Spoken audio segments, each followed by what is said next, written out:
Paz do Senhor, meus irmãos, muito boa tarde. Segunda-feira, estamos aqui para mais um estudo bíblico e vamos aguardar um minuto, mas temos muito assunto hoje. Muito provavelmente vamos passar das 9 horas. Meus irmãos, já estou pedindo desculpa por antecedência. Muito provavelmente vamos passar das 9 horas, mas eu vou tentar ser o mais sucinto possível, mas é muito difícil, porque é um capítulo cheio de detalhes e um pouco complexo até de entender. Irmãos, vamos começar então, graças a Deus. Paz do Senhor, Márcia, saudades de vocês, um abraço para todos e vamos começar então com uma oração como habitual. Senhor meu Deus e meu Pai, muito obrigado, Senhor, eu quero te apresentar esse momento e peço que o teu Santo Espírito possa estar nos ajudando nesse capítulo tão complexo, às vezes, e difícil de entender e que tem, às vezes, suscitado até ensinos errados. Peço que o Senhor esteja guardando o nosso coração e a nossa mente para as verdades da tua palavra. Te peço e te agradeço em nome de Jesus. Amém. Irmãos, carta de Paulo aos Romanos, hoje capítulo 9. A carta dos Romanos, ela é uma catedral teológica. Ela é, sem dúvida, o maior tratado de teologia do Novo Testamento. Como eu sempre digo, se querem estudar uma carta, estudem a carta aos Romanos e vocês vão entender plenamente como que funciona a questão da salvação, soberania de Deus, a eleição, é algo maravilhoso. E ele constrói aqui do capítulo 1 ao capítulo 8 essa catedral teológica. Do capítulo 1 ao 3 todos pecaram, ninguém se justifica por obras. Do capítulo 3 ao 5 a justificação pela fé em Cristo. No capítulo 6 ao 8 a nova vida no Espírito, né? A segurança, a adoção, né? A esperança, e acaba com aquela grande explosão que nós lemos na semana passada, maravilhosa. Nada pode nos separar do amor de Deus. Isso é uma mensagem maravilhosa para nós. Só que depois surge uma pergunta inevitável, especialmente para um judeu que lesse essa carta. Lembra-se que Paulo usa aquele método de perguntas e respostas. Então, poderia surgir uma pergunta inevitável. Se Deus prometeu tanto para Israel e agora grande parte de Israel rejeitou o Messias, então isso significa que Deus falhou? Que a palavra dele caiu? Essa é a pergunta imaginária. Paulo trabalha com perguntas hipotéticas, né, que poderiam surgir, que os leitores da carta poderiam ter. E ele vai responder essa pergunta em Romanos capítulo 9 até ao 11, né? E o tema agora nesses três capítulos é fidelidade de Deus às promessas e soberania na graça. E como que isso se encaixa na história de Israel e na história dos gentios.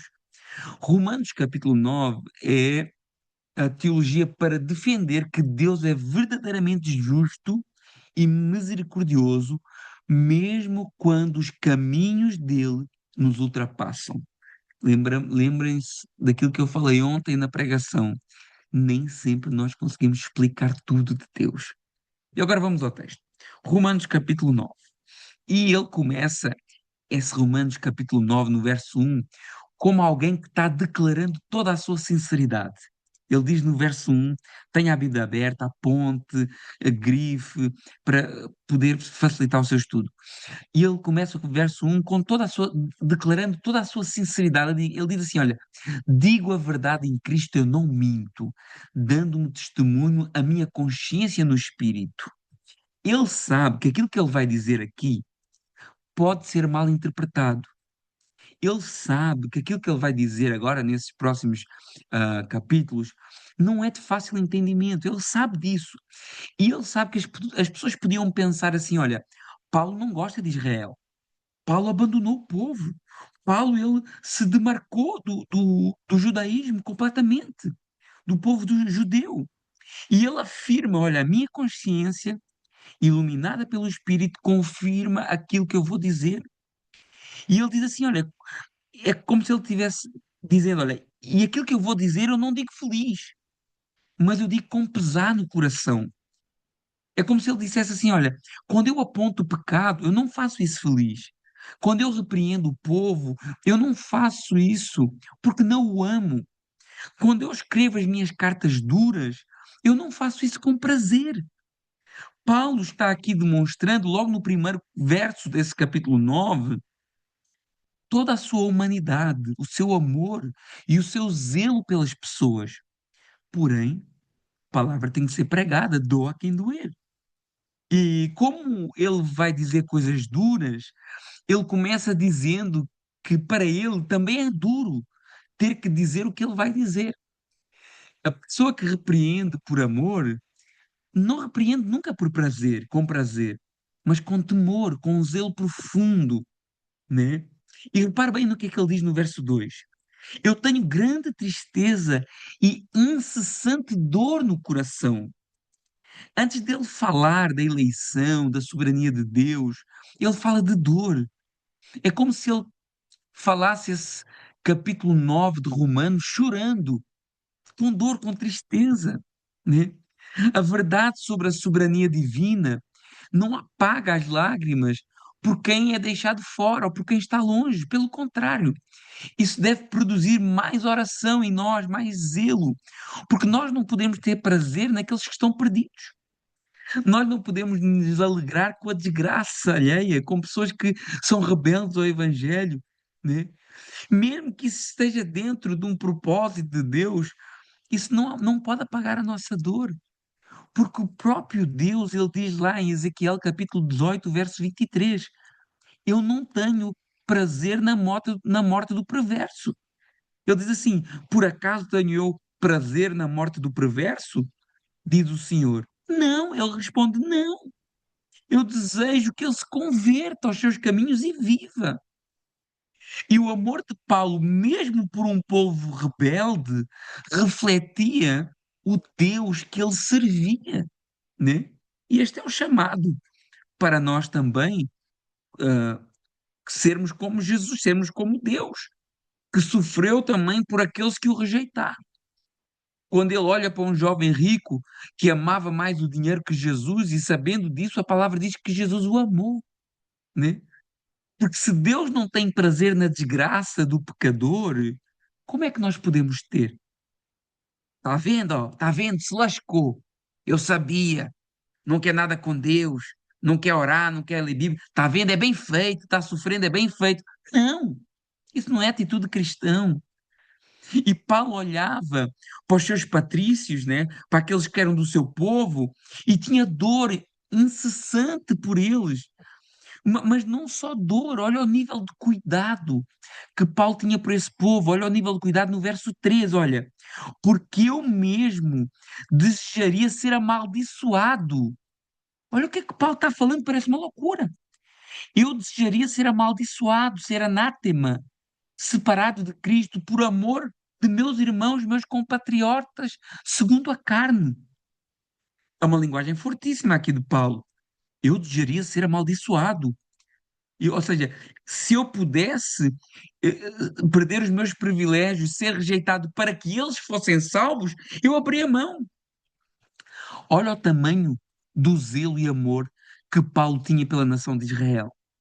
Paulo está dizendo, se fosse possível, ele trocaria a sua salvação pela salvação do seu povo. E ele não é a primeira pessoa na Bíblia a dizer isso. Nós vemos Moisés propondo isso para Deus também lá em Êxodo 32. Lembra daquele episódio do bezerro de ouro de Êxodo 32? Quando Moisés está no monte, o povo se corrompe fazendo um bezerro de ouro, troca o Deus vivo por um ídolo morto de ouro. E a situação é tão grave que Deus diz assim para Moisés: olha, agora, pois, deixa-me, para que se acenda contra eles o meu furor, e eu vou os consumir a todos. Deus diz assim para Moisés: eu vou destruir esse povo, deixa-me fazer isso. Eu vou destruir esse povo, e de ti farei uma grande nação. Isto está lá em Êxodo 32, verso 10. Repare bem o que é que Deus está dizendo. Deus, por assim dizer, está colocando diante de Moisés uma grande tentação. E eu acabo com esse povo aqui e vou começar tudo de novo com você. Você vira o novo Abraão, você vira a nova raiz da nação. Humanamente falando, para Moisés, isso seria glória, seria honra, seria reconhecimento, um lugar na história. Mas Moisés não aceita. E ele intercede pelo povo. E os argumentos dele são impressionantes. Ele vira-se para Deus, e já vamos explicar isso, né? Foste tu que tiraste esse povo do Egito.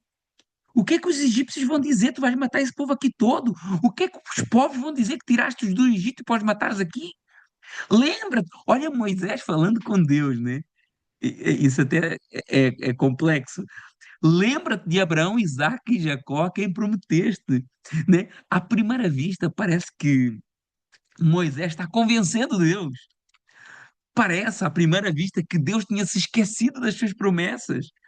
Mas, claro, obviamente que Deus não se esquece. Deus não tem lapsos de memória. Deus não ia romper a aliança de Gênesis capítulo 15. O que está acontecendo aqui é algo muito bonito, muito profundo. Deus está usando uma linguagem humana, relacional, uma linguagem pessoal, para nos ensinar quem Ele é e como é que nós nos relacionamos com Ele. A Bíblia frequentemente mostra Deus dialogando, perguntando, respondendo, se entristecendo, se irando, se alegrando. Não porque Deus seja limitado como nós, mas porque Deus deixa a nossa esfera para que nós possamos compreendê-lo de verdade. E a teologia chama isso de linguagem acomodada ou linguagem antropomórfica. Deus se comunica conosco de uma forma que a nossa mente consiga acompanhar. E essa situação de Moisés, ela é curiosa, porque ela não ensina que Deus mudou de ideia, ela não ensina que Deus esqueceu as suas promessas, ela não ensina que Deus quase quebrou a sua aliança, ela ensina que Deus leva a sério o pecado, mas que Deus leva a sério a intercessão também, que Deus foi fiel às suas promessas e que Deus incluiu os seus servos na história, mesmo quando ele já decidiu cumprir tudo. Deus não mudou o plano eterno de Deus. Moisés não mudou o plano eterno de Deus. Moisés foi um instrumento dentro do plano eterno de Deus. E a intercessão de Moisés não corrige Deus, faz parte desse plano. Como é lindo, né? Ver Deus soberano agindo por meio da oração dos seus servos. E nós vemos que, assim como Moisés, que se colocou entre Deus e o povo, né? Aqui Paulo estava disposto a fazer a mesma coisa. Ele estava disposto a dizer assim: olha, que se for possível, eu troco a minha salvação, mas salvo esse povo. Se ele pudesse, ele faria isso, como Moisés fez lá. Olha, perdoa o pecado desse povo. Ou então, peço-te, risca o meu nome do livro da vida que tu escreveste. Olha como é poderoso isso, como é maravilhoso isso. Paulo não está condenando Israel nesse texto, como alguns poderiam pensar. Mas antes, pelo contrário, ele está intercedendo com intensidade, ao ponto de declarar que, se fosse possível, se sacrificaria por Israel. E ele diz, ele começa a defender o povo, ele diz assim no verso 4: eles são israelitas, pertence-lhes a adoração, a adoção, também a glória, as alianças, a legislação, o culto, as promessas. Ou seja, Paulo lista aqui os privilégios de Israel, que recebeu revelação, alianças, tudo. A adoção, Êxodo 4:22, a glória, as alianças, o culto. Paulo honra a história de Israel. Paulo lembra aos seus leitores da importância de Israel no plano redentor de Deus. Ele diz no verso 5: deles são os patriarcas, também deles descendo Cristo segundo a carne, o qual é sobre todos, Deus bendito para todos sempre. Amém. Olha que declaração maravilhosa de Paulo. O Messias veio de Israel e Paulo declara a grandeza desse Messias. Deus bendito para sempre. Olha que texto maravilhoso. Como é que pode haver pessoas hoje que se dizem cristãs e que duvidam da divindade de Jesus? Assim como existem israelitas que duvidam que Cristo é o Messias. O centro de todos esses privilégios de Israel é Jesus. Agora, a grande pergunta que traz tristeza ao coração de Paulo é: Israel é tudo isso, teve todos esses privilégios, tudo isso que eu falei, mas Israel reconhece o seu próprio Messias? Porque se eles não reconhecem, então tudo isso se torna inútil para eles. Verso 6 diz assim: e não pensemos, não pensem que a palavra de Deus falhou, porque nem todos os que de Israel são de facto israelitas, né? Aqui Paulo começa a trazer o argumento porque é que Deus não falhou com as promessas a Israel. Porque as pessoas poderiam pensar que só é israelita quem nasceu da linhagem, do sangue de Israel, de Jacó, da linhagem de Abraão. E ele começa a apertar, ele diz assim: a promessa não falhou, porque Deus nunca prometeu que todo o descendente físico de Abraão seria automaticamente povo espiritual. E Paulo começa a fazer uma distinção aqui. Israel segundo a carne, segundo a genealogia, e Israel segundo a promessa, segundo o chamado gracioso. Olha o que é que diz no verso 7. Nem por serem descendentes de Abraão são todos seus filhos. É a continuação do verso 6. Verso 6 termina assim: porque nem todos os que são de Israel são israelitas. Nem por serem descendentes de Abraão são todos seus filhos. Mas em Isaque será chamada a sua descendência. Ele está apelando diretamente para a promessa. Isaque é o filho da promessa. Nós vemos que Abraão teve vários filhos. Ele teve vários filhos. Não foi só Ismael e Isaac. Primeiro teve Ismael com Agar, depois teve Isaac com Sara, o filho da promessa, e mais tarde, depois da morte de Sara, teve outros filhos com Quetura. Ou seja, biologicamente falando, Abraão teve vários filhos, mas mesmo assim diz: em Isaac, na promessa, será chamada a tua descendência. Isso prova que o plano de Deus nunca foi baseado em carne e sangue, nunca foi baseado em genética, nunca foi baseado em hereditariedade. Porque se fosse por sangue, todos os filhos de Abraão estariam automaticamente dentro da promessa. Mas Deus trabalha de outro modo. Deus não trabalha por sangue. Deus trabalha por promessa. Paulo está dizendo isso exatamente. Não são filhos de Deus os filhos da carne, mas os filhos da promessa. Isso bate perfeitamente com aquilo que João escreve em João 1, capítulo 13. Por os quais não nasceram do sangue, nem da vontade da carne, nem da vontade do homem, mas de Deus. Ou seja, não é nascimento natural que gera filho de Deus, que gera filho de Israel. Não é tradição religiosa, não é linhagem familiar, não é, eu nasci na igreja, eu fui criado na igreja. Não é nada disso. O meu pai é pastor, o meu pai é crente, sou crente desde que nasci. Não tem crente desde que nasceu. Não existe crente desde que nasceu. Porque quando nasce não é nada, não sabe nada. Não tem discernimento para crer em nada. Mas tem pessoas que acreditam assim. Ele gera filhos pela promessa, pelo seu poder. Filhos espirituais. Ismael era filho? Era. Os filhos de Quetura eram filhos? Eram. Mas o filho da promessa era Isaac. E Paulo usa isso para ensinar uma verdade que atravessa toda a Bíblia. Pertencer ao povo de Deus nunca foi uma questão de sangue, sempre foi uma questão de graça. Por outras palavras, não nascemos no reino, mas somos gerados por Deus para entrar no reino. Essa é que é a grande verdade. E é isso que Paulo está querendo falar assim, não, vocês têm uma ideia errada de quem é Israel. Se vocês acham que Deus falhou com Israel, é porque a vossa ideia de Israel é errada.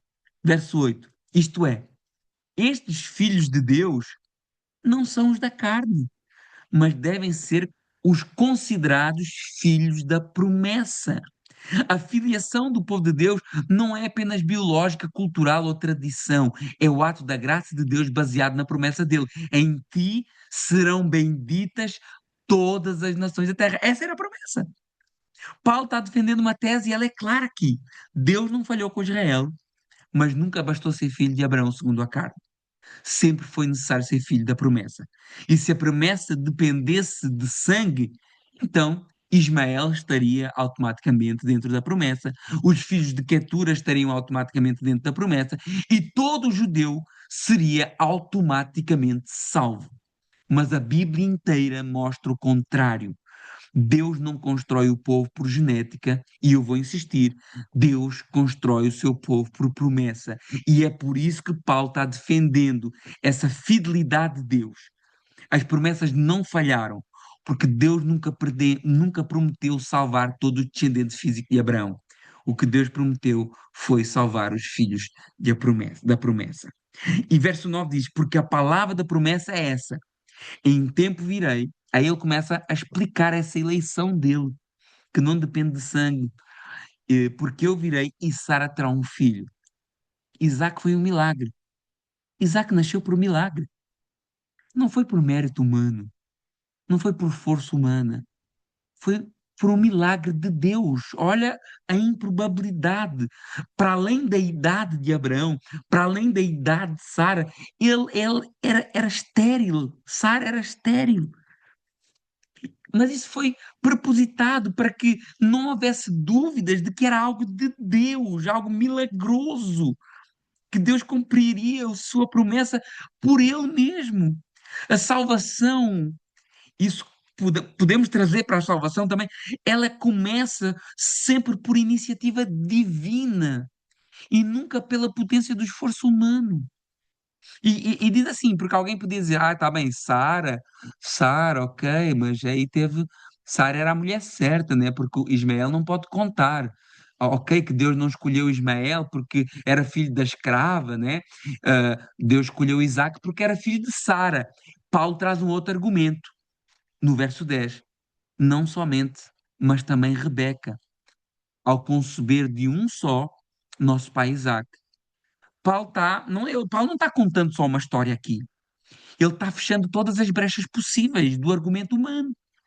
Olha, no caso de Sara, alguém poderia dizer, ok, a diferença entre Ismael e Isaac, porque Ismael era filho de uma escrava, e Deus escolheu Isaac porque era da mãe certa. Mas Paulo avança para Rebeca. E agora, como é que fica com Rebeca? Porque agora já não são duas mães. Agora é só uma mãe, só um pai, a mesma gravidez e dois gêmeos. E mesmo assim Deus faz uma escolha. Deus faz distinção para que o seu plano fosse realizado. Mais uma vez, demonstrando que não basta nascer de Abraão. Antes de falar da escolha entre Jacó e Esaú, Paulo lembra aqui um detalhe crucial. Deus precisou abrir a madre de Rebeca, porque ela também era estéril, assim como Sara. Rebeca também não poderia gerar vida por si mesma. Ou seja, pela segunda vez na história, Deus mostra a mesma lição. O plano é de Deus, a promessa é de Deus e a execução do plano depende totalmente de Deus. Nada aqui é acaso, nada aqui é força humana, nada aqui é mérito. Desde o começo, Deus está ensinando. O povo da promessa nasce do milagre e não há capacidade humana. E é Deus que escolhe soberanamente. João 3 do 5 ao 6. Nascer da água e do espírito. Porque aquele que nasce carne é carne, mas do que nasce espírito é espírito. Isso prepara o terreno para o próximo verso, onde Paulo vai dizer que a escolha de Deus aconteceu antes que os meninos tivessem feito qualquer coisa. Boa ou má? Olha o que é que Paulo vai ensinar aqui. A história da redenção, ela não é escrita pela força do homem, porque as duas mulheres eram estéreis, mas pela fidelidade e soberania de Deus. Porque se ele escolheu Isaac, ok, porque era filho da mãe certa, o que é que o fez escolher Jacó? O que é que o fez escolher Jacó? E ele continua defendendo isso. Olha, verso 11. Ainda não eram gêmeos nascidos. Olha o que é que diz o texto. Ainda não eram gêmeos nascidos, nem tinham praticado o bem ou o mal, para que o propósito de Deus quanto à eleição prevalecesse, não por obras, mas por aquele que chama. Olha, Paulo fecha aqui todas as portas de qualquer leitura baseada em mérito humano. Olha aqui, o que é que Paulo diz? Não tinham eles nascido ainda. Paulo está dizendo, a decisão de Deus não foi tomada dentro da história, mas antes da história começar, antes de Jacó existir, antes de Esaú existir, antes de qualquer ação, antes de qualquer escolha humana, ou seja, a raiz da escolha não está no homem, mas está em Deus. Deus escolheu Jacó antes de qualquer um ter apresentado um currículo. E por isso é o que ele diz agora no mesmo verso 11. Antes deles terem nascido, nem tendo praticado mal ou bem. Ou seja, porque alguém poderia dizer assim: ah, mas Deus escolheu Jacó porque já sabia que ele seria melhor. Paulo vai cortar isso na raiz. Deus falou, não havia currículo, não havia obras, não havia comportamento, não havia virtude, não havia pecado. A decisão não foi reação ao que eles fariam, foi expressa pela vontade soberana de Deus. Para, Paulo explica no verso 11, ele explica, para que o propósito de Deus quanto à eleição prevalecesse. Deus tem um propósito, esse propósito inclui eleição, e esse propósito prevalece e não depende de homens. Para que não haja uma ideia de que a redenção foi alcançada por algum mérito humano pelo caminho. A história não governa Deus, Deus governa a história. E o verso 11 acaba dizendo, não por obras. Não foi porque aquela ideia de, porque Deus já sabia que ele ia fazer coisinhas boas. Não, não foi por obras. O texto está dizendo, não foi por obras, mas foi porque aquele que o chamou, que Deus chamou, Deus decidiu. Não é por obras, não é por mérito, não é por esforço, não é por desempenho, é por aquele que chama, um chamado eficaz sobre a vida da pessoa. A salvação começa na voz de Deus e não na resposta do homem. A resposta do homem é real, mas ela vem depois do chamado eficaz de Deus. É isso que Paulo está ensinando aqui, trazendo essa ideia de Jacó e Esaú. E Paulo está provando aqui, olha, Deus não falhou com Israel. Deus não falhou com Israel. Deus nunca baseou a sua promessa em descendência física em mérito humano. Desde o começo. Não foi Ismael, não foi Esaú, não foi por obras, foi por promessa e por chamado. Né? E esse é o mesmo princípio lá de Efésios capítulo 1. Ele nos escolheu antes da fundação do mundo. A salvação não começa no homem que decide, ela começa no Deus que chama. O que Paulo está dizendo aqui é que não é por obras, é por aquele que chama, como em Efésios 2:8, pela graça mediante a fé, e isso não vem de vós, é dom de Deus. Esse verso esmaga qualquer orgulho humano e exalta a graça. Olha o verso 12. E lá, antes deles nascerem, Rebeca já tinha recebido. Nós estamos lendo a Bíblia agora, já passou há uns dias atrás esse texto, mas vocês leram isso há pouco tempo. Ele já tinha dito a ela, Senhor, olha, o mais velho vai ser servo do mais novo. Irmãos, isso para aquela época era impensável. Pensa assim, naquela época isso era uma inversão total da ordem natural. O primogênito era Esaú. Ele era o herdeiro natural de tudo. O mais novo era Jacó. Não tinha prioridade nenhuma. E Deus diz assim: olha, não vai ser assim. Eu vou inverter, porque a minha lógica não é a lógica humana. Isso mostra que o plano de Deus não segue a lógica da carne, ela segue a lógica da graça, né? Olha o que essa escolha implicaria, né? No contexto daquela altura, uma linhagem diferente, uma história diferente, um papel no plano redentor que Esaú deixou de ter e que Jacó passou a ter. E Paulo usa isso para mostrar um princípio muito maior, que é Deus é livre para estabelecer os seus propósitos como Ele quer. Paulo não está dizendo aqui que Jacó era bonzinho e que Esaú era mau. Não, Paulo não está dizendo isso. Ele está dizendo que Deus escolheu antes de qualquer um pudesse apresentar um currículo. Olha o que é que diz o verso 13, que é muito importante, o verso 13. Como está escrito: amei a Jacó, porém aborreci Esaú. É importante nós sabermos, quando a Escritura diz como está escrito, é importante você, que é um estudante da Bíblia, saber onde é que está escrito. Porque você sabendo onde é que isso está escrito, você vai entender o contexto em que foi escrito. Né? Então não tem como eu ler esse texto, que tem muitas situações. Esse capítulo 9, por isso que vai ser longo. Esse capítulo 9 tem muitas situações da Bíblia, lá do Antigo Testamento. Então, Para eu entender plenamente o que é que Paulo está querendo dizer aqui, eu tenho que passar lá para trás, tenho que ir lá ver. Olha, onde é que está escrito esse verso 13 no Antigo Testamento? Amei Jacó e aborreci Esaú.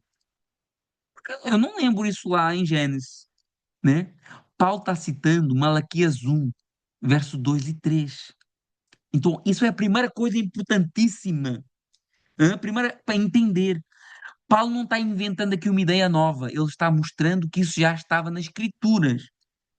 Mas o mais importante é saber o contexto dessa citação de Malaquias. Em Malaquias, Malaquias não está falando, né? Deus, através de Malaquias, não está falando aqui de dois bebés no ventre. Porque às vezes nós podemos pensar que é isso que Paulo está dizendo. Olha, lá no ventre, Deus odiou Esaú. Lá no ventre, Deus amou Jacó. Mas Malaquias não está falando disso. Malaquias não está falando disso. Alguém se lembra qual que é a nação que vem através da linhagem de Esaú? Edom. Edom. Então, e qual é a nação que vem através da linhagem de Jacó? Israel. Então, quando Paulo faz essa citação de Malaquias 1, versos 2 e 3, Malaquias não está falando dos bebés dentro do ventre. Ele está falando de duas nações séculos depois. Jacó representando Israel e Esaú representando Edom. Deus está dizendo ao povo de Israel: olha, vocês duvidam do meu amor? Olhem para a história. Eu escolhi vocês, eu preservei vocês, eu fui fiel a vocês. Ou seja, eu amei Jacó, eu escolhi. O amor aqui no Antigo Testamento, na Bíblia, está associado à escolha. Eu escolhi Israel para a aliança e eu não escolhi Edom. Edom não foi escolhido para esse papel do plano redentor. É isso que Paulo está falando aqui. Quando a gente vai ver o contexto, se vocês lerem Malaquias capítulo 1, vocês vão ver isso. Paulo não está falando que lá no ventre Deus odiou um e amou o outro. Não, ele está citando Malaquias, em que Deus escolheu de uma maneira soberana, Deus escolheu de uma maneira soberana fazer a linhagem do Messias através de Jacó, não de Esaú. É isso que Paulo está falando. Por que que Paulo usa esse texto em Romanos, capítulo 9? Paulo usa Malaquias para confirmar biblicamente esse princípio que ele já mostrou lá em Gênesis, que desde o começo Deus faz distinção por escolha soberana, não por mérito humano, não por direito de nascimento. E obviamente isso não significa que Deus odeia pessoas no sentido cruel, emocional. Não. Essa linguagem bíblica de odiar, de rejeitar, de aborrecer, ela tem esse significado, não escolher, não priorizar. Assim como Jesus diz, olha, a mesma palavra, Jesus usa assim, olha, aquele que não odiar pai e mãe por amor de mim. Por acaso Jesus estava ensinando ódio? O princípio é o mesmo. Essa palavra aqui não é no sentido de ódio que nós conhecemos hoje. A língua foi evoluindo ao longo dos anos, mas no sentido de prioridade.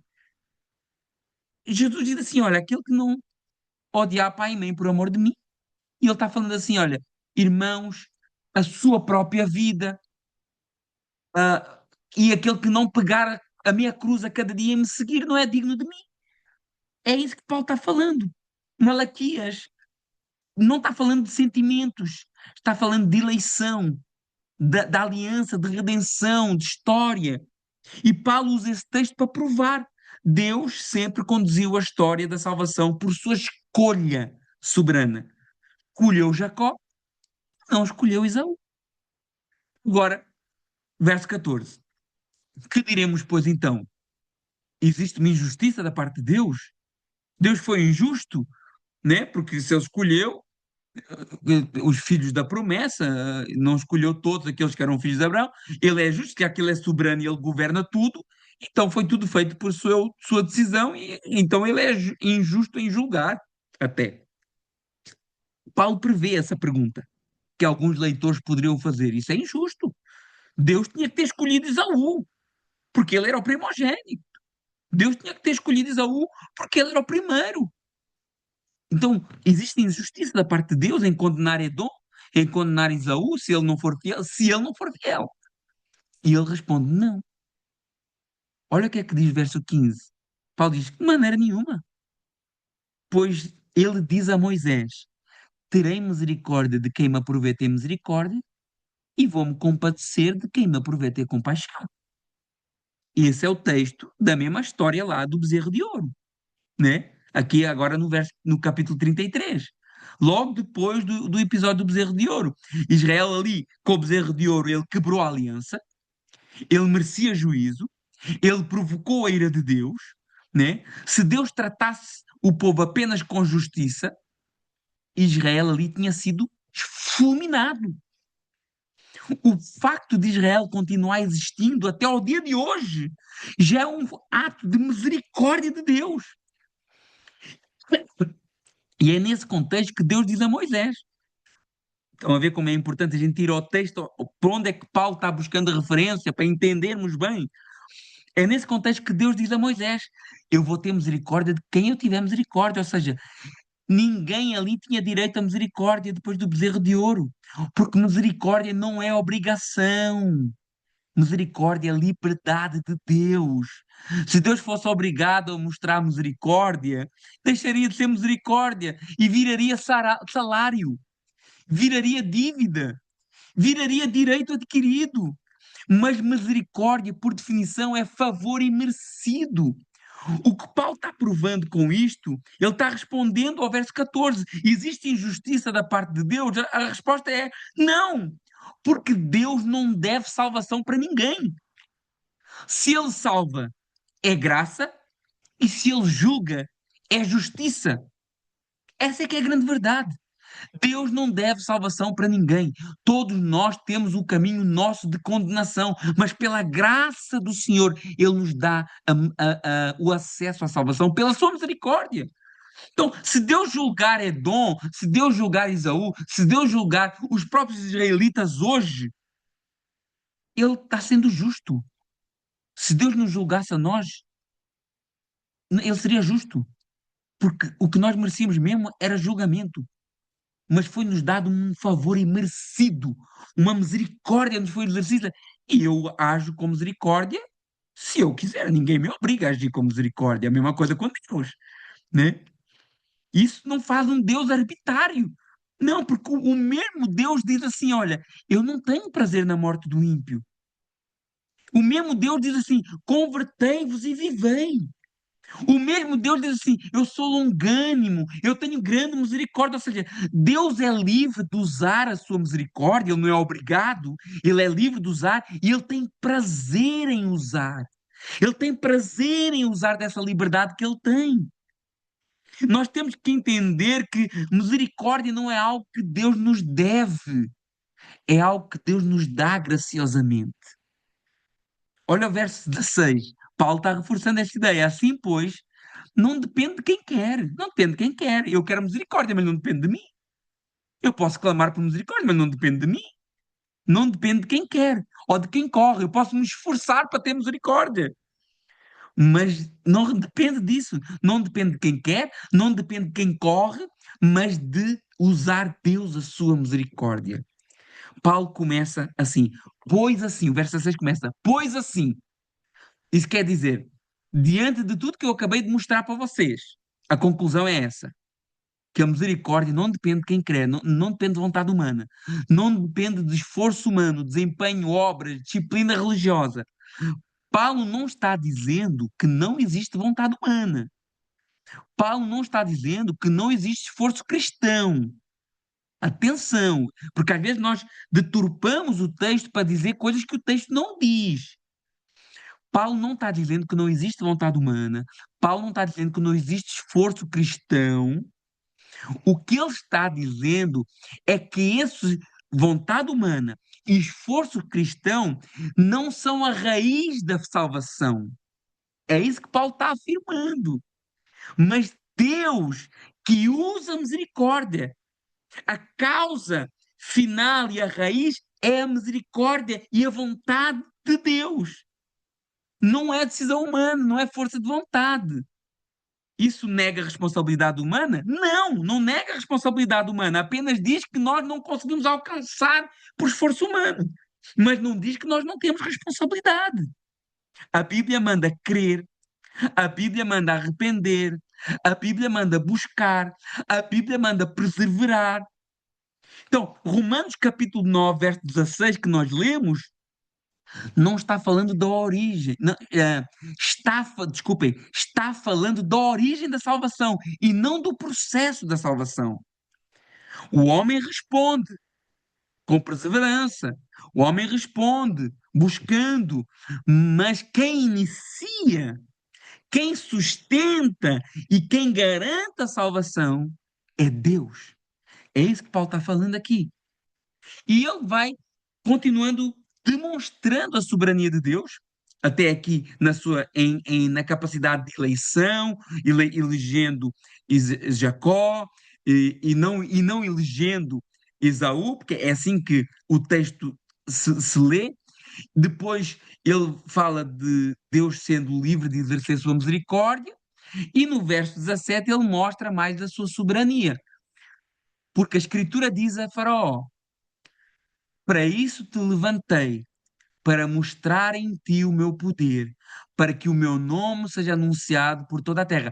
Mais uma referência ao Antigo Testamento. Mais uma referência ao Antigo Testamento. Paulo está citando Êxodo 9, verso 16. É importante entendermos o contexto, porque senão parece que Deus, ah, que Faraó era uma pessoa boazinha, né? E que Deus fez com que Faraó fosse mau. Não é isso que parece? Se a gente não entendeu o contexto. Mas Faraó não era neutro. Faraó não era um coitadinho, sincero, buscando a Deus. Faraó não era um inocente que Deus decidiu endurecer por desporto, por prazer. Faraó era um tirano. Faraó era um opressor. Era um homem que escravizava o povo, que matava. Um homem que repetidamente resistiu às ordens de Deus. E o texto de Êxodo, se você for ler, mostra duas coisas acontecendo juntas. Faraó, que endurece o seu próprio coração, e Deus entrega a Faraó a dureza do seu próprio coração. E ele faz, e ele diz assim: olha, eu te levantei. Isso não significa que Deus criou o Faraó para pecar ou para ser condenado. Significa que Deus colocou o Faraó naquela posição de poder e o manteve até aquela situação porque sabia que ia usar a sua rebeldia para manifestar a sua glória. Deus não cria o mal, mas Deus governa até sobre o mal. Ele diz para quê? Olha, em ti eu vou mostrar o meu poder.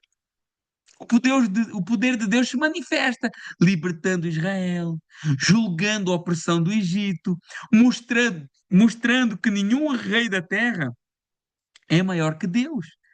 Faraó virou um exemplo na história. Ninguém resiste a Deus e vence. Para quê? O mesmo texto diz, para que o meu nome seja anunciado por toda a terra. Foi exatamente isso que aconteceu. 40 anos depois, 40 anos depois, quando os peões chegam à cidade de Jericó, Raabe diz assim: nós ouvimos o que o Senhor fez no Egito. Irmãos, 40 anos depois, não havia jornal, não havia Instagram, não havia redes sociais, não havia telefone, não havia telejornal das 8. 40 anos depois, Raabe diz: nós ouvimos. O que o Senhor fez por vocês no Egito, todo mundo sabe. As nações tremiam ao ouvir falar de Israel. Ou seja, até a rebeldia de Faraó, Deus usou para fazer o seu nome conhecido. Isso significa que Deus forçou Faraó a pecar? Não. A Bíblia mostra claramente Faraó resistindo, Faraó escolhendo resistir, Faraó persistindo em resistir.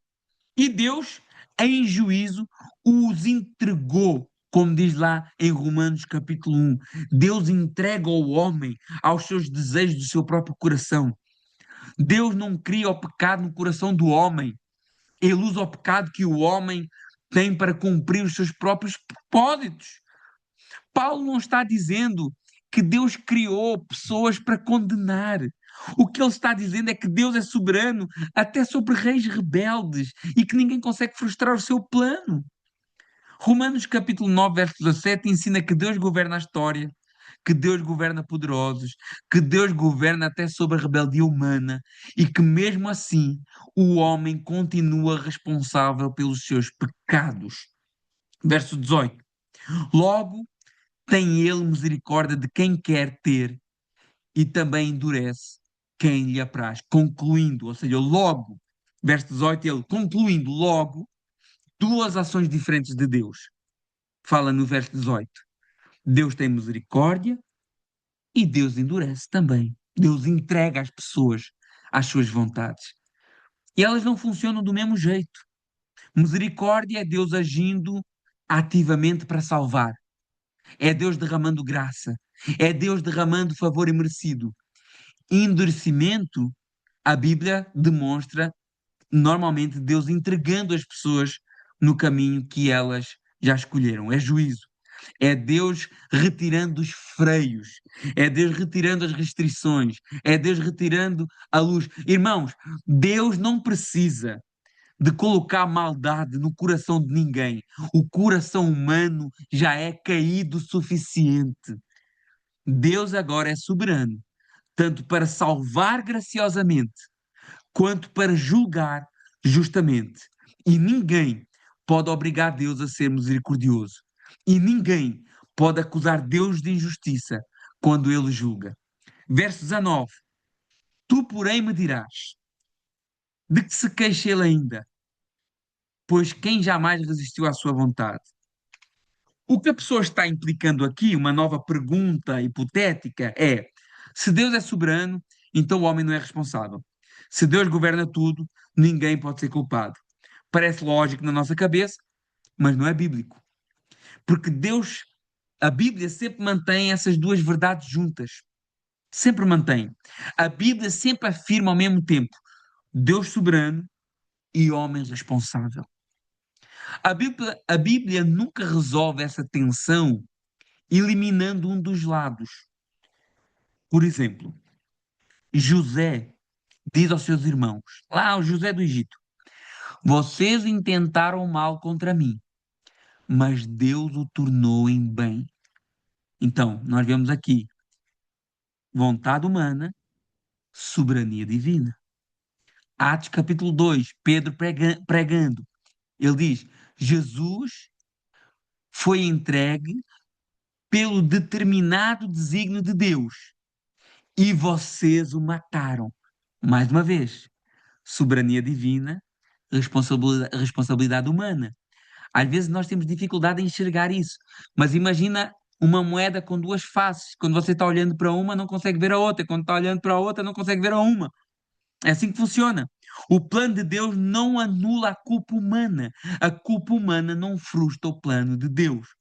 O nosso erro é tratar Deus como se ele tivesse que prestar contas ao homem e às vezes a criatura está querendo julgar o Criador. E Paulo vai responder isto no verso 20 com uma correção muito direta e muito firme. E ele diz muito claramente: quem és tu, ó homem, para discutir com Deus? Porventura pode o objeto perguntar a quem o fez, porque me fizeste assim? Paulo, ele não começa explicando todos os mistérios. Ele não começa dizendo assim: olha, deixa eu te explicar aqui todos os mistérios da Bíblia. Ele começa dizendo assim: olha, quem és tu? Quem somos nós? Ou seja, antes de questionar as decisões de Deus, antes de questionar os decretos de Deus, lembre-se quem você é. Criatura, dependente, limitado, finito. Nós tentamos ter todas as respostas. Não, mas por que é que Deus escolheu um, não escolheu outro? Verso 21. Não tem o oleiro direito sobre a massa? Para do mesmo barro fazer o vaso de honra e outro para desonra? Essa ideia do vaso de honra e vaso para desonra é uma ideia muito comum naquela época. Para nós, às vezes, ficamos a pensar o que é isso, né? Mas na vida doméstica daquela época, isso era comum. Havia vasos nobres que eram usados para comida, para as festas, para decoração, para ornamentação, e havia vasos simples para o lixo, para o uso comum, para tarefas humildes. Isso não significa o que Paulo está falando aqui. Paulo não está falando que uns são criados para o céu e outros são criados para o inferno. Isso é trazer algo para o texto que o texto não está dizendo. Paulo não está aqui falando ainda de destino eterno, mas de função. Está falando de papel dentro do plano de Deus. É isso que Paulo está falando. Usar esse texto para dizer que Deus faz uns para o inferno e outros para o céu, é forçar aquilo que o texto não está dizendo. Paulo está falando da função de cada um dos vasos nesse plano de Deus. Ele está falando da soberania sobre o uso e não da condenação final. Porque lembra-se que o contexto de Romanos 9 é Deus é livre para escolher a linhagem da promessa. Esse é o contexto que Paulo está falando. Deus é livre para escolher os instrumentos que vai usar. Esse é o contexto que Paulo está falando. Deus é livre para escolher como vai conduzir a história da redenção. Este é o contexto que Deus está falando aqui através de Paulo, né? Como, por exemplo, Deus é livre para escolher Isaac e não Ismael. Deus é livre para escolher Jacó e não Esaú. Deus foi livre para escolher Moisés como libertador.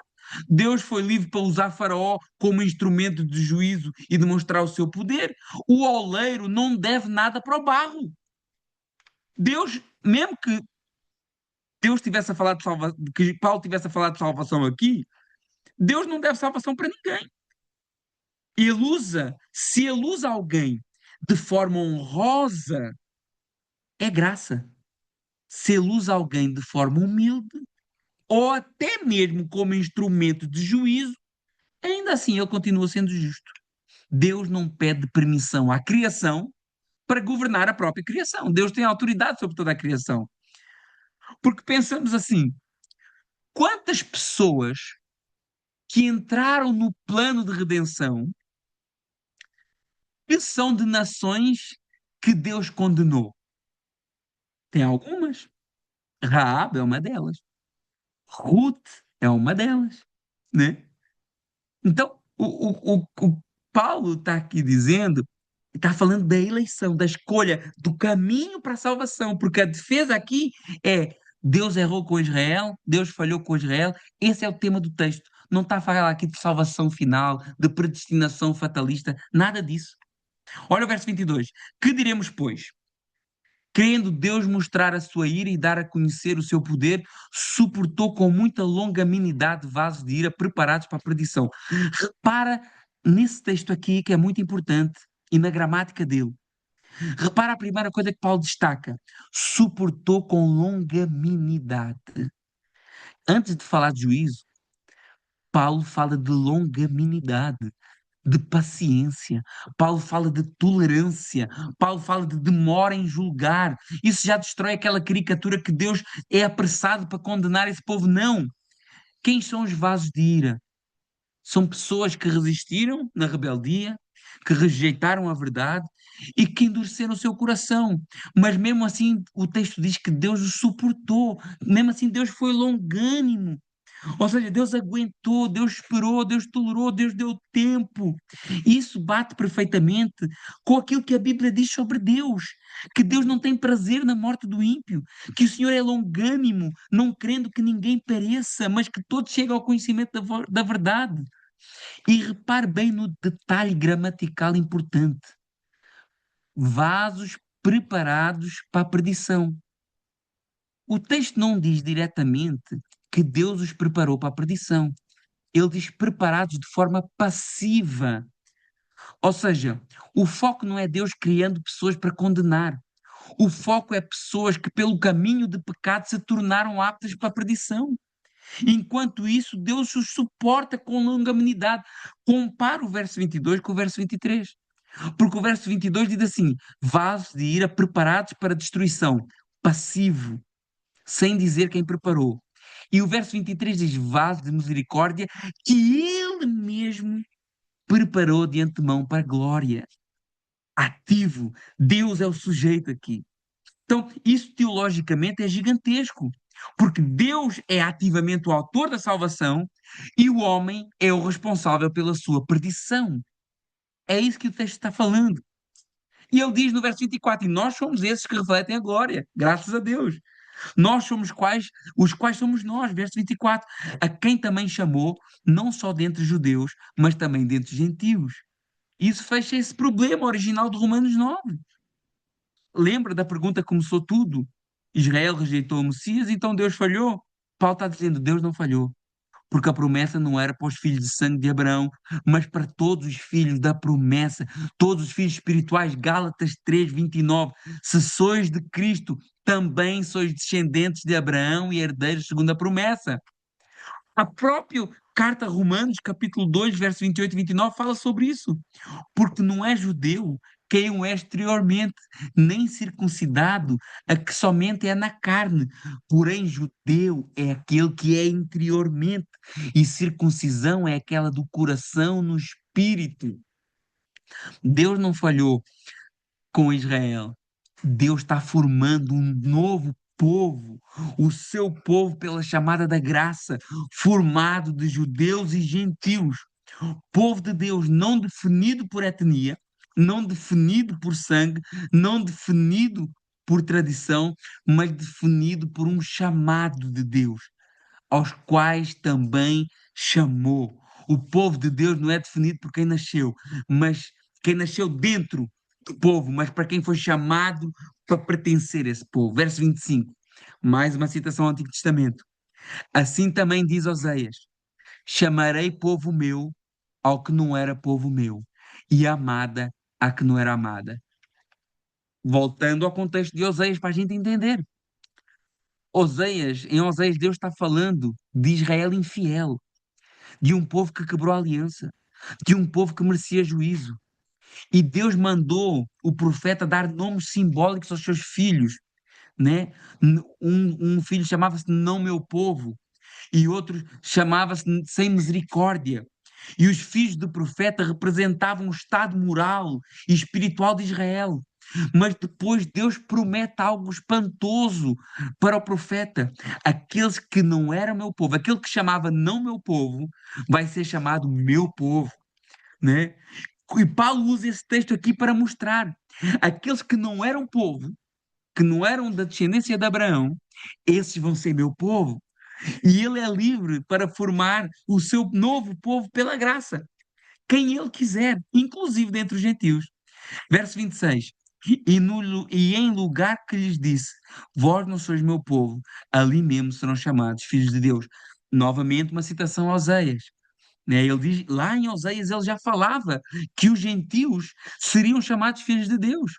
Porque esse filho que chamava não meu povo, Deus diz, olha, vós que não sois meu povo, vai ser dito, vocês são filhos de Deus vivo, né? Então, em Oseias, novamente, Deus transforma o não povo em filhos. A adoção já anunciada pelo profeta Oseias como um milagre e não como um mérito, uma ação graciosa de Deus. Verso 27, acelerando para acabarmos a horas. Mas relativamente a Israel, voltamos a citar o Antigo Testamento. Relativamente a Israel, dele clama Isaías. Ainda que o número dos filhos de Israel seja como a areia da praia, só o remanescente será salvo. Olha, Israel, vocês são muitos. Vocês são como a areia da praia do mar. É uma hipérbole, obviamente, aqui. Mas se os outros povos e os outros profetas já anunciavam nessa altura, né? Que o Israel era muita gente, mas que nem todos seriam salvos. Nem todos seriam salvos. E queria surgir filhos de Deus de outros povos. Isaías também diz isso, olha, nem todo Israel físico é povo dele, mas um remanescente, Deus preservaria um povo fiel constituído de vários povos. Verso 28 e 29, para acelerar, porque o Senhor cumprirá a sua palavra sobre a terra, cabalmente em breve, como Isaías já disse, se o Senhor dos Exércitos não nos tivesse deixado descendência, ter-nos-ia tornado como Sodoma e semelhante a Gomorra. Isaías de novo, se Deus não preservasse o povo de Israel, ele seria totalmente destruído. Mesmo com leis puras, santas, o povo se corrompe, mas Deus sempre preservou homens e mulheres fiéis à palavra. Caso contrário, teria virado pior do que Sodoma e Gomorra. A esperança está na preservação divina, no cuidado de Deus em todo esse processo. Eleição, mantimento e glorificação futura. Verso 30. Que diremos, pois? Que os gentios não buscavam justificação, vieram alcançá-la, todavia a que decorre da fé. E Paulo agora diz assim: o que é que a gente aprende com tudo isso? Que diremos, pois? O que é que aprendemos com tudo isso? Né? Então agora temos um povo que não buscava Deus e que alcançou Deus. É um paradoxo. É uma coisa estranha de entender. É o que ele diz no verso 30. O que é que nós aprendemos com tudo isso? Os gentios que não buscavam justificação, eles alcançaram. Todavia, a verdadeira justificação que decorre pela fé, né? Os gentios não tinham lei, não estavam dentro da aliança, não estavam correndo atrás de um sistema religioso, de justiça religiosa. Mesmo assim, alcançaram justiça pela fé em Jesus. Verso 30. Israel, Israel, que buscava a lei de justiça, mas não atingiu essa lei. Israel buscou justiça, mas errou o caminho, porque buscou por mérito e por descendência. Esse texto, esse verso nos mostra uma coisa perigosa: zelo sem entendimento, religião sem evangelho, esforço sem fé. É possível buscar a coisa certa do jeito errado e não chegar a lado nenhum.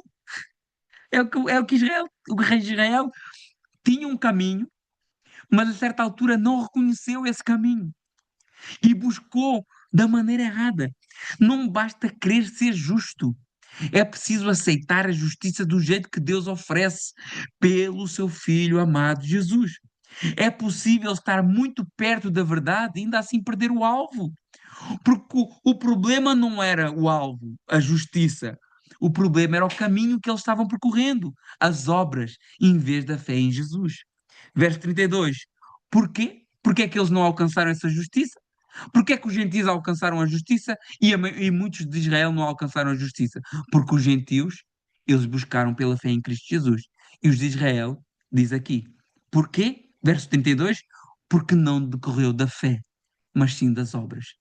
Tropeçaram na pedra de tropeço. Ou seja, eles não buscaram pela fé no Messias, eles rejeitaram o Messias e se agarraram à religião.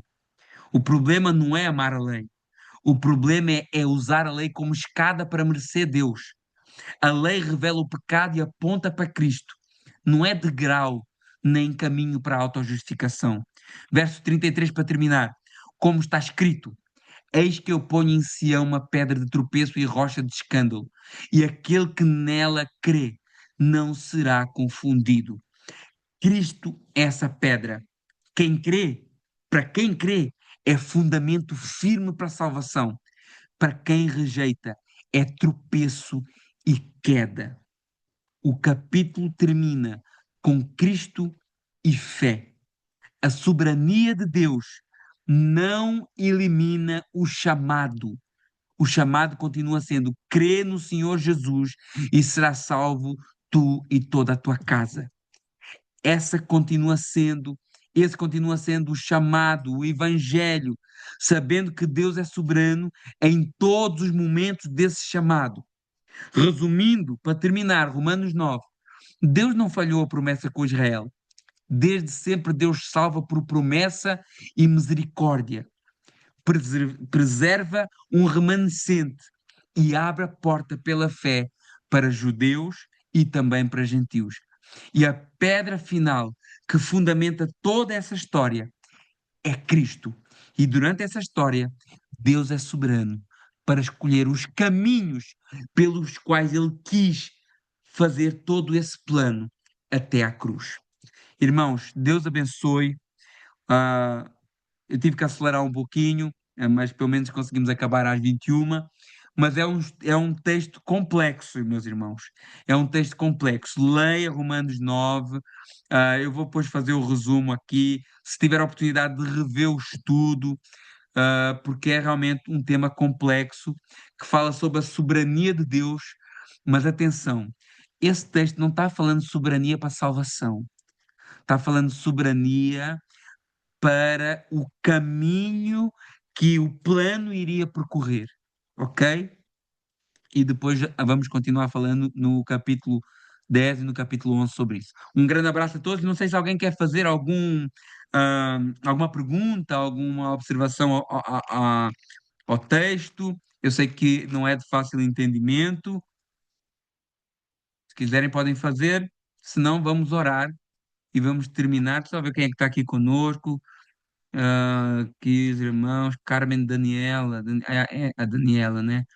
François, paz do Senhor, meu irmão, conseguiste entrar ainda bem, maravilha. Irmã Lígia, né? Graças a Deus, obrigado por estás aí. Stefano, meu irmão, está aqui um usuário Zoom, não sei quem é. Olha, e os demais já são frequentes, graças a Deus. Irmãos, que Deus abençoe a vida de cada um. Vamos fazer uma oração, vamos terminar. A Jaira, obrigado, Jaira, por te identificares aí. Um grande abraço para ti. Deus abençoe. Vamos orar para terminar o nosso estudo. Senhor, meu Deus e meu Pai, muito obrigado, Senhor, por esse estudo e obrigado porque o Senhor é justo e é misericordioso, Pai. E obrigado porque o Senhor nos chamou com graça, com misericórdia, com poder. Pai, nós queremos, ó Pai, cada vez mais responder de uma maneira positiva a esse chamado, sabendo, ó Pai, que é o Teu Santo Espírito que nos fortalece, que nos guia e que nos capacita. Muito obrigado, ó Pai, porque o Senhor é bom e a sua misericórdia dura para sempre. Abençoa, ó Pai, cada um dos meus irmãos e irmãs que estiveram comigo aqui, meditando nesse texto tão complexo, com tantas referências ao Antigo Testamento. Somente o Teu Santo Espírito para nos fazer entender os segredos e as revelações que a tua palavra tem para nós. Obrigado por tudo, em nome de Jesus.